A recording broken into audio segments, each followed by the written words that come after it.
All right, so we talked about Fermat's theorem, and when we have a min and a max, that tells us something about the derivative, but that's not the situation I want. I want to know whether I have a minimum or a maximum. So how do I actually go about finding these locations? So this kind of question is pretty big, and it's going to get broken up into lots of different parts in this last chapter. So chapter 4.3 is going to give us a general way of going about and finding a procedure for these minima and maxima. But we're going to focus today on chapter 4.1. And we're going to talk about a special case of finding absolute minima and maxima. And I'll explain in a little bit why it's a special case. There's also another special case for absolute minima and maxima that's going to happen in chapter 4.7. So this question is really one of the main themes of this chapter. So it does require a little bit of time for us to talk about it. So there's a special guarantee that absolute minima and maxima exist. So this is something called the extreme value theorem. And I'll just give the acronym EVT. And the extreme value theorem is, like I said above, it's a special guarantee in that in certain situations you will have an absolute maximum or minimum. Now, to prove this needs some concepts that we're not prepared for yet in this course, so we're just going to state this as a fact. So the extreme value theorem says this: if your function is continuous on a closed interval a, b, then the function must attain an absolute minimum and an absolute maximum on that interval, closed interval a, b. So this is the guarantee. All you need is to have a continuous function on a closed interval. That's it. Nothing more. No holes, no gaps, no jumps, no breaks. And you could try to understand or get a feeling for this extreme value theorem by saying, here's a challenge. I want you to draw me the graph of a continuous function that doesn't have an absolute maximum or minimum. So can you draw the graph of a function that's continuous on a closed interval? Now, the closed interval part is really important, with no absolute minima or maxima. And this theorem says, no, you can't do it. It's not possible. And if you just do a few sketches, you start to feel that, yeah, that's correct. I can't really do it. So if I take a closed interval, the function that's continuous on a closed interval means it can be at the endpoint. So if I draw some endpoints, it doesn't really matter what they are, and I try to draw a function with no holes, gaps, jumps, or breaks, I'm going to start to see really quickly that no matter what I draw, there will always be a high point and a low point. All right? You can see this for yourself. There's a low point, there's a high point. You might try to punk the system and say, aha, here's one. I'll just have a flat line. But from the definition of maximum that we talked about earlier, every point is a minimum and a maximum on a flat line. So there's no way around it. The only way to punk the system here, so to speak, is to have open interval. Because like I talked about earlier, a function on an open interval doesn't have an absolute maximum or minimum. But that's why the guarantee needs a closed interval. So as soon as you put in a closed interval, you automatically say you must have a minimum or a maximum. Okay? So that's nice. That guarantee is really important. How do we use this guarantee to locate the minimum and maximum? Well, you've got the guarantee from the extreme value theorem, and you have the other important tool from Fermat. Okay? Where on your closed interval AB must the minimum and maximum be? Okay, think about it a little bit.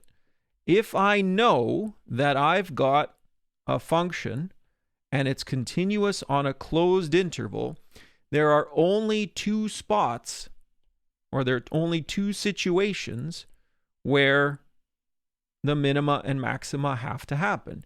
Either they're in what I call the interior, so between A and B,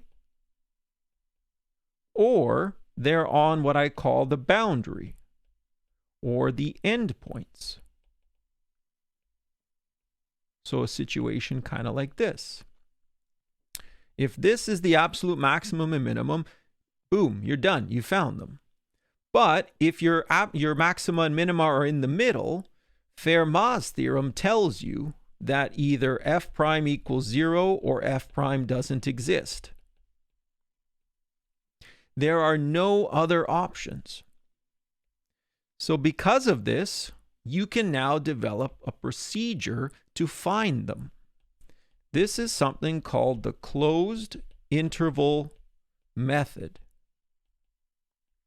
And what it is a procedure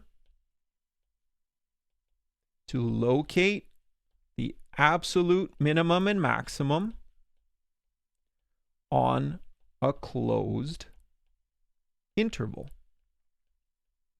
And again, you have to be a little bit careful here.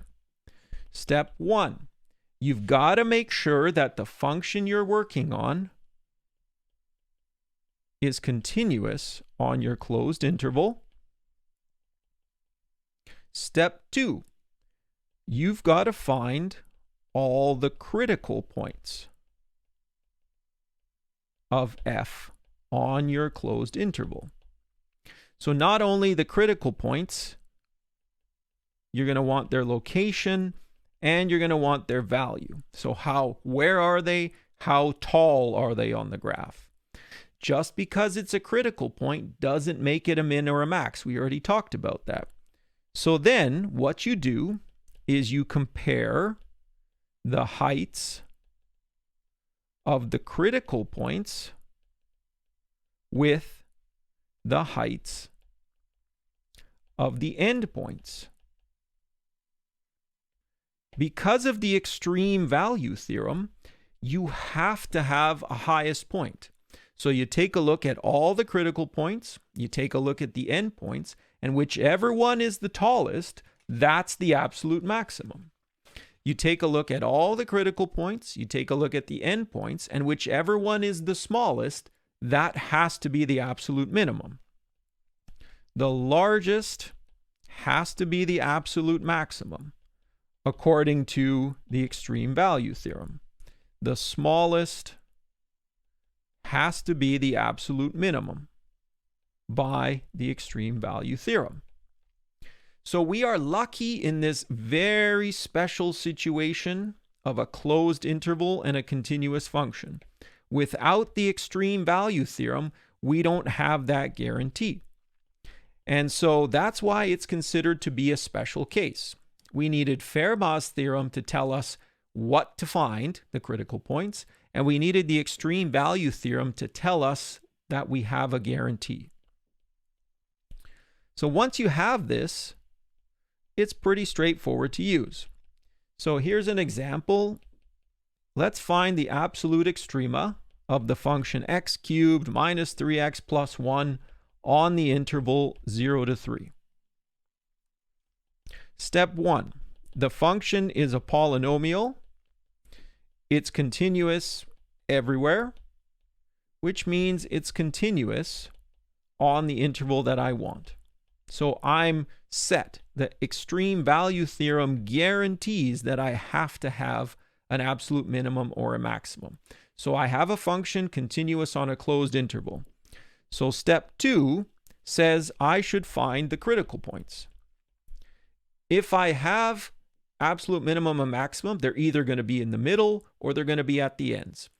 I'm going to find all the critical points so that I can see if the middle locations are the tallest or not. So f prime of x, very simply here, is 3x squared minus 3, which I could factor into 3 into x squared minus 1. And then even further, I could factor it like this. So f prime is a polynomial. This is also a polynomial, which means it always exists. There are going to be no D and E points. So that means the other critical point that I want is f prime equals 0. So I have to now solve my expression for f prime equal to 0. And I can see that there are two solutions. X equals 1 and x equals negative 1. But the negative one I'm going to reject because it's outside of my interval 0 to 3. And once I've got that, I'm going to compare. So I compare the heights. F, I take the original function. And what I do is I compare the value of the function at the endpoints. So I'll take the value of the function at the endpoint. I get a 1. I'll take the value of the function at the other endpoint. And here, I'll do a little bit of work. I'll get 27 minus 9 plus 1. So I'll get 19. And then I figured out where it starts and where it ends. So now the other thing that I do is I take the value of the critical location and then I plug it into the original function. And when I do this, I find that I'll get negative 1. This value is the largest, and this value is the smallest. So because of this, I know what's happening. So by the extreme value theorem, I have an absolute minimum at x equals negative 1, and I have an absolute maximum at x equals 3. I have finally used all these tools that are at my disposal to find these things. Now, if you're to take a graph of this polynomial, it would have a picture kind of like this. It would, have a part outside of our domain, and then it would go up like this. So right there would be our absolute max, and right here would be our absolute min. So in this one favorable situation where we've got a closed interval and a continuous function, the closed interval method gives us a nice, simple procedure to locate and identify the values of absolute extrema.